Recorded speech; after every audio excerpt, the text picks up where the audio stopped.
ജാനുവരി 13 ദനഹക്കാലം 2 ഞായർ. യോഹന്നാന്റെ സുവിശേഷം 1 1 മുതൽ 28 വരെയുള്ള തിരുവചനങ്ങൾ. ഇതേ സുവിശേഷ ഭാഗത്തെക്കുറിച്ച് കഴിഞ്ഞ വർഷം ചെയ്ത വിചിന്തനം യൂട്യൂബിൽ ലഭ്യമാണ്. ജേക്കബ് നാലുപറയിൽ എന്ന് യൂട്യൂബ് തുറന്നിട്ട് അടിച്ചാൽ വരുന്ന വിചിന്തനങ്ങളുടെ കൂട്ടത്തിലെ ദനഹക്കാലം 2 ഞായറാഴ്ചത്തെ വിചിന്തനം കണ്ടെത്താവുന്നതാണ്. കഴിഞ്ഞ വർഷം നമ്മൾ ചിന്തിച്ചതും ധ്യാനിച്ചതും ഒരു വചനത്തെ അടിസ്ഥാനമാക്കിയായിരുന്നു. 17 വചനം. എന്തുകൊണ്ടെന്നാൽ നിയമം മോശ വഴി നൽകപ്പെട്ടു, കൃപയും സത്യവുമാകട്ടെ യേശുക്രിസ്തു വഴി ഉണ്ടായി. അതായത് നിയമം എന്ന് പറഞ്ഞാൽ യഹൂദരുടെ നിയമം തോറ, അവരുടെ മതജീവിതത്തിൻ്റെ ഒക്കെ മാനദണ്ഡമായിട്ട് നിൽക്കുന്ന നിയമം തോറ, അത് മോശ വഴി. എന്നാൽ യേശുക്രിസ്തു വഴി വരുന്നത് കൃപയാണ്. അതായത് നിയമത്തിനും ചട്ടങ്ങൾക്കും മതാചാരങ്ങൾക്കും അനുഷ്ഠാനങ്ങൾക്കും അതിൻ്റെയൊക്കെ പ്രതീകമാണ് നിയമം തോറ എന്ന് പറയുന്നത്. എല്ലാ മതാനുഷ്ഠാനങ്ങൾക്കും അതീതമായിട്ടുള്ള ഒരു വളർച്ച ക്രിസ്തുവിൽ സംഭവിക്കുന്നു, ക്രിസ്തുവിലൂടെ സംഭവിക്കുന്നു. അത് കൃപയാണ്. കൃപയെന്ന് പറഞ്ഞാൽ ദൈവത്തിൻ്റെ കൃപാപരമാണ്, സൗജന്യമായിട്ട് തമ്പുരാൻ തരുന്നതാണ്, ഔദാര്യമായിട്ട് നമുക്ക് ലഭിക്കുന്നതാണ്. ഇതാണ് കൃപ എന്ന് പറഞ്ഞാൽ. അതുകൊണ്ട് തന്നെ മോശയിൽ നിന്നും ക്രിസ്തുവിലേക്കുള്ള വളർച്ച, രൂപാന്തരം, അതാണ് ക്രിസ്തു ശിഷ്യനിൽ സംഭവിക്കേണ്ടത്.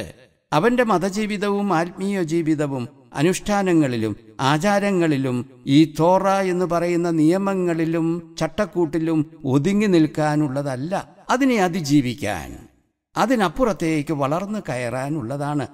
അങ്ങനെ വളരുമ്പോൾ മാത്രമേ അവൻ ക്രിസ്തുവിൻ്റെ ശിഷ്യൻ ആയിത്തീരുന്നുള്ളൂ. ഈശോയും സുവിശേഷവും ആവശ്യപ്പെടുന്നത് ക്രിസ്തു ശിഷ്യരായ നമ്മിൽ നിന്നും ഇത്തരമൊരു വളർച്ചയാണ്. ഏത്? മോശയിൽ നിന്നും ക്രിസ്തുവിലേക്കുള്ള വളർച്ച, തോറ അഥവാ നിയമത്തിൽ നിന്നും കൃപയിലേക്കുള്ള വളർച്ച. ഈ വളർച്ചയിലൂടെ കടന്നുപോയെങ്കിൽ മാത്രമേ നമ്മൾ ക്രിസ്തു ശിഷ്യരാവുകയുള്ളൂ. ഇന്ന് നമ്മൾ ധ്യാനിക്കുന്നത് മറ്റ് ചില വചനങ്ങളെയാണ്. അതായത് 1 അധ്യായം 19 മുതൽ 21 വരെയുള്ള വചനങ്ങൾ. നീ ആരാണ് എന്ന് ചോദിക്കാൻ യഹൂദർ ജെറൂസലമിൽ നിന്ന് പുരോഹിതരെയും ലേവ്യരെയും അയച്ചപ്പോൾ യോഹന്നാന്റെ സാക്ഷ്യം ഇതായിരുന്നു: ഞാൻ ക്രിസ്തു അല്ല. അവൻ അസന്നിഗ്ധമായി പ്രഖ്യാപിച്ചു. അവർ ചോദിച്ചു, എങ്കിൽ പിന്നെ നീ ആരാണ്? ഏലിയായോ? അല്ല എന്ന് അവൻ പ്രതിവചിച്ചു. അവർ വീണ്ടും ചോദിച്ചു, എങ്കിൽ നീ പ്രവാചകനാണോ? അല്ല എന്ന് അവൻ മറുപടി നൽകി. അതായത് യോഹന്നാനോട് ചോദ്യം ചോദിക്കുകയാണ്. ജെറൂസലമിൽ നിന്ന, അത് പുരോഹിതരെയും ലേവ്യരെയും മത നേതൃത്വമാണ് ഈ ചോദ്യം യോഹന്നാന്റെ മുമ്പിലേക്ക് ഇടുന്നത്. ചോദ്യം, നീ ആരാണ്? നീ ആരാണ് എന്ന ചോദ്യത്തിന് യോഹന്നാൻ ഉത്തരം പറയുന്നത് അല്ല, അല്ല, അല്ല എന്നാണ്. അതായത് യോഹന്നാൻ നിഷേധിക്കുക. യോഹന്നാൻ നിഷേധിക്കുന്നത് ശ്രദ്ധിക്കണം. നീ ക്രിസ്തുവാണോ എന്ന് ചോദിക്കുന്നു, അല്ല. ഏലിയാണോ? അല്ല. പ്രവാചകനാണോ? അല്ല. അതായത് ഇതൊക്കെ സ്ഥാനപ്പേരുകളാണ്, ആ സമൂഹം കൽപ്പിച്ചു കൊടുക്കാൻ ഒരുങ്ങിയിരിക്കുന്ന സ്ഥാനമാനങ്ങളാണ്. ഈ സ്ഥാനമാനങ്ങളെ നിഷേധിക്കുന്നു, അതിൽ നിന്നും അകലം പാലിക്കുന്നു സ്നാപക യോഹന്നാൻ. ഒരർത്ഥത്തിൽ പറഞ്ഞാൽ യോഹന്നാന്റെ ഐഡന്റിറ്റി, വ്യക്തിത്വം, സ്വത്വം എന്താണെന്നാണ് അവർ ചോദിക്കുന്നത്. അപ്പം ഈ പറയുന്ന സ്ഥാനമാനങ്ങളിൽ നിന്നും ഒരകലം, അതിനെയൊക്കെ നിഷേധിച്ചുകൊണ്ടൊരകലം പാലിക്കുമ്പോൾ യോഹന്നാൻ ചെയ്യുന്നത് തെറ്റായ താതാത്മ്യപ്പെടലിൽ നിന്നും അകലം പാലിക്കുകയാണ്. ഞാനല്ല, ഞാനല്ല, ഞാനല്ല. ഇത് ശ്രദ്ധേയമായ ഒരു കാര്യമാണ്. ശരിക്കു പറഞ്ഞാൽ സ്നാപക യോഹന്നാൻ എന്ന് പറയുന്നത് ഒരു പ്രതീകമാണ്. അതായത് ക്രിസ്തുവിനെ അനുഗമിക്കുകയും ക്രിസ്തു ശിഷ്യരായി തീരുകയും ചെയ്യുന്നവർക്കൊക്കെ ഒരു മാതൃക, ഒരു മോഡലാണ് സ്നാപക യോഹന്നാൻ. അങ്ങനെയെങ്കിൽ നല്ല രീതിയിൽ ക്രിസ്തു ശിഷ്യനാകണമെങ്കിൽ, ക്രിസ്തുവിനെ ചൂണ്ടിക്കാണിച്ചു കൊടുക്കണമെങ്കിൽ എന്ത് ചെയ്യണം എന്നാണ് യോഹന്നാൻ നമ്മളെ പഠിപ്പിക്കുന്നത്. അതിൻ്റെ ആദ്യത്തെ പടി ഇതാണ്: സമൂഹം നമുക്ക് കൽപ്പിച്ചു തരുന്ന സ്ഥാനങ്ങളുണ്ട്. യോഹന്നാന് കൽപ്പിച്ചു കൊടുക്കാൻ ഒരുങ്ങിയ ക്രിസ്തു, ഏലിയ പ്രവാചകൻ, അതുപോലെ നമുക്കും സമൂഹം കൽപ്പിച്ചു തരുന്ന സ്ഥാനമാനങ്ങളുണ്ട്. അതിൽ നിന്നും അകലം പാലിക്കുക. ഈ അകലം പാലിച്ചില്ലെങ്കിൽ നമ്മൾ വലിയ അബദ്ധത്തിൽ ചെന്നുപെടും. ക്രിസ്തു ശിഷ്യനാകാനുള്ള ക്രിസ്തുവിനെ കാണിച്ചു കൊടുക്കാനുള്ള സാധ്യതയിൽ നിന്നും നമ്മൾ പരാജയപ്പെടും. അതുകൊണ്ട് സമൂഹം കൽപ്പിച്ചു തരുന്ന സ്ഥാനമാനങ്ങൾ, അത് പലപ്പോഴും ആ സ്ഥാനമാനങ്ങളൊക്കെ അധികാരവുമായിട്ട് ബന്ധപ്പെട്ട് നിൽക്കുന്നതാ. അതിൽ നിന്നും ഒരകലം പാലിക്കുക. ഞാൻ അതല്ല എന്ന് എന്നോട് തന്നെ പറഞ്ഞുകൊണ്ടിരിക്കുക. ഉദാഹരണത്തിന് ഇപ്പോൾ എന്നോട് ചോദിക്കുക, നീ ആരാണ് എന്ന് ചോദിച്ചാൽ പറയാൻ പറ്റുന്ന സമൂഹം തന്ന സ്ഥാനമാനങ്ങളുണ്ട്. ഞാനൊരു കത്തോലിക്ക പുരോഹിതനാണ്, അല്ലെങ്കിൽ ഞാനൊരു ബൈബിള് പഠിപ്പിക്കുന്ന പ്രൊഫസറാണ്, അതുമല്ലെങ്കിൽ ഒരു സന്യാസ സമൂഹത്തിൻ്റെ അംഗമാണ്. ഇതൊക്കെ സമൂഹം തരുന്ന സ്ഥാനമാനങ്ങളാണ്. ഈ സമൂഹം തരുന്ന സ്ഥാനമാനങ്ങളോട് ഒട്ടിച്ചേർന്ന് ഇരിക്കാതിരിക്കുക, അതിനോട് താതാത്മ്യപ്പെടാതിരിക്കുക, മറിച്ച് അതിനെ നിഷേധിച്ച് അതിൽ നിന്നും ഒരു അകലം പാലിക്കുക. എന്താണ് അതിന് കാരണം? എങ്കിൽ മാത്രമേ നീ യഥാർത്ഥത്തിൽ ആരാണ് എന്നുള്ള ഒരു തിരിച്ചറിവിലേക്ക് നിനക്ക് പോകാൻ പറ്റുള്ളൂ. കാരണം ഈ പറയുന്ന സ്ഥാനമാനങ്ങളൊക്കെ മരണം വരുമ്പോൾ എന്നെ കൈവിട്ടു പോകുന്നതാണ്. എന്ന് പറഞ്ഞാൽ സ്ഥിരമായിട്ട് നിൽക്കുന്നതല്ല. ജനിച്ചപ്പം എനിക്ക് ഈ സ്ഥാനമാനങ്ങളില്ലായിരുന്നു, മരണത്തോടെ ഈ സ്ഥാനമാനങ്ങളൊക്കെ എന്നെ കൈവിട്ട് പോകും.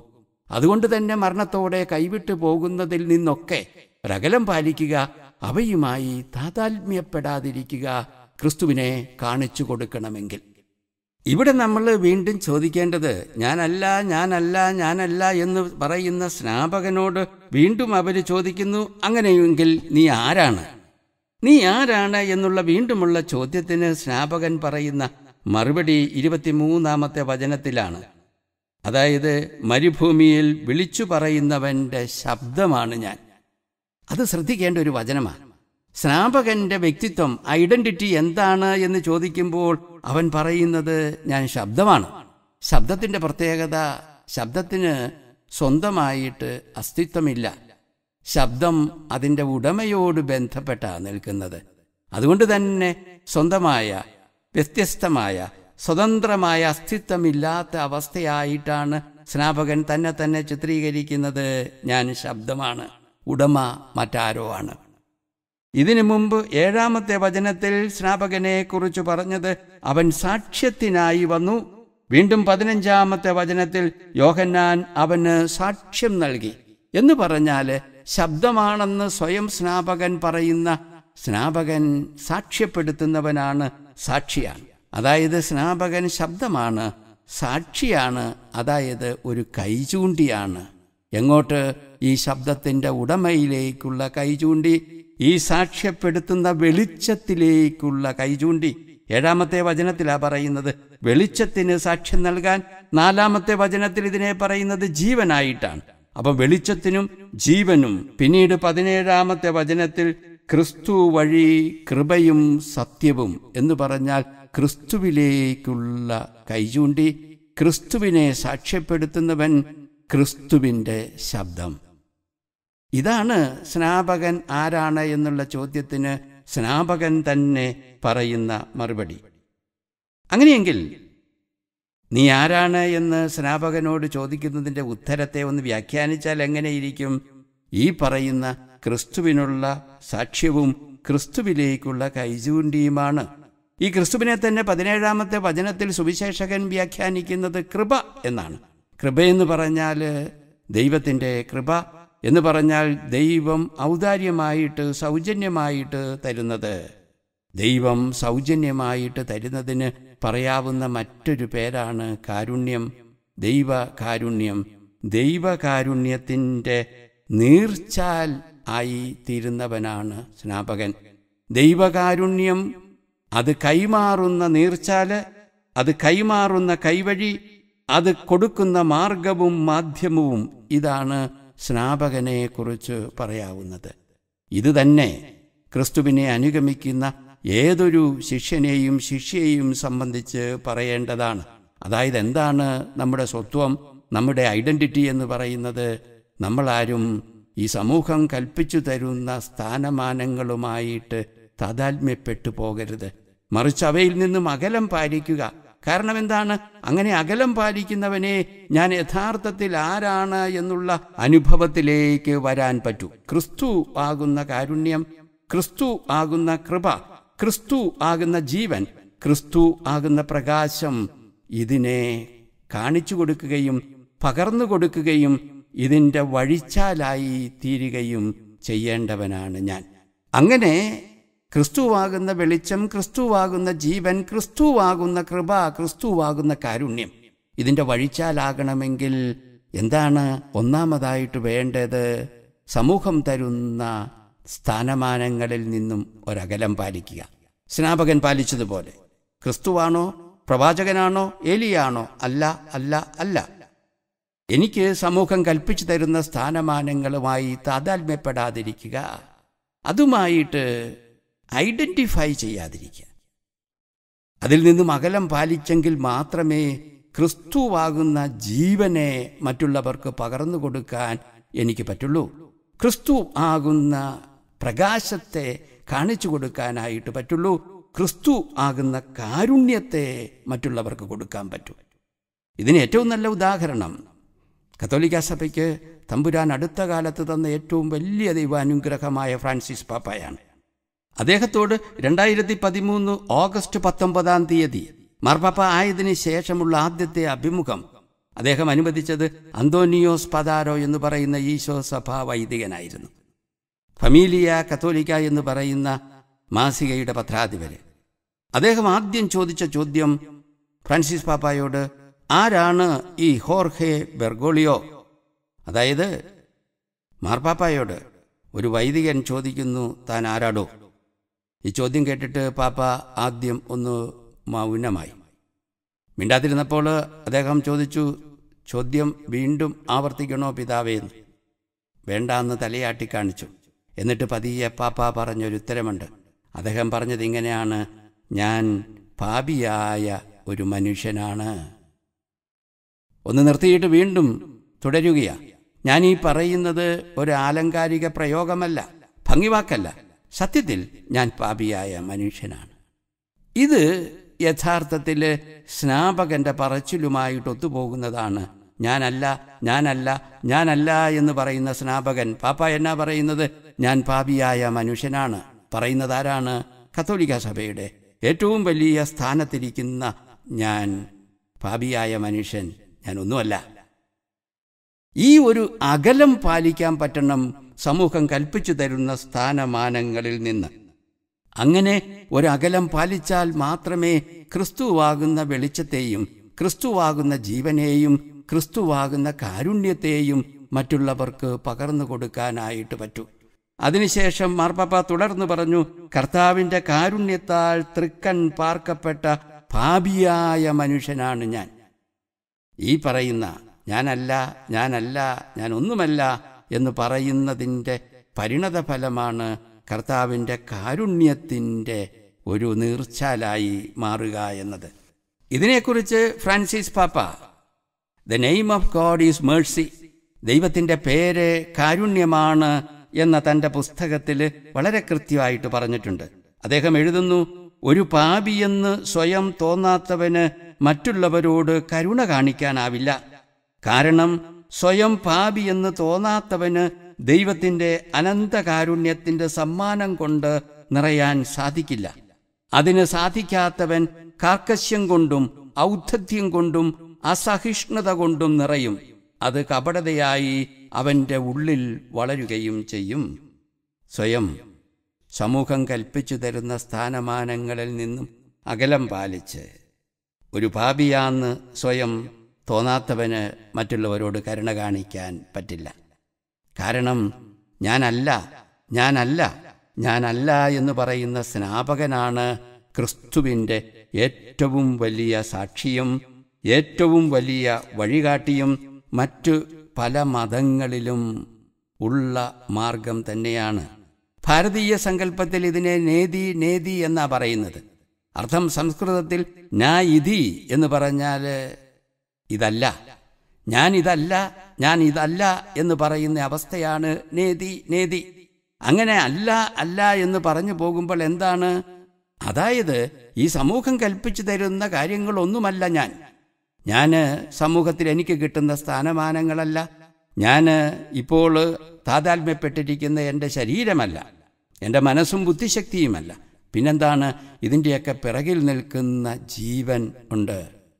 ആ ജീവനാണ് ഞാൻ എന്നുള്ള തിരിച്ചറിവ്. അതാണ് നേതി കൊണ്ട് എത്തിച്ചേരുന്ന വഴി. ഇത് ക്രൈസ്തവ പാരമ്പര്യത്തിലും 2-ാം നൂറ്റാണ്ടിൽ ജീവിച്ചിരുന്ന അലക്സാൻഡ്രിയയിലെ ക്ലെമന്റ് എന്ന് പറയുന്ന സഭാപിതാവും അതിനുശേഷം പലരും അപ്പോഫാറ്റിക് തിയോളജി, അപ്പോഫാറ്റിക് ദൈവശാസ്ത്രം എന്ന് പറയുന്ന ആത്മീയ സാധനയുടെ വഴിയും ഇതായിരുന്നു. ചുരുക്കത്തിൽ സ്നാപകൻ കാണിച്ചു തരുന്നത് എങ്ങനെ ക്രിസ്തുവിൻ്റെ സാക്ഷിയായി തീരാം എന്നതാണ്.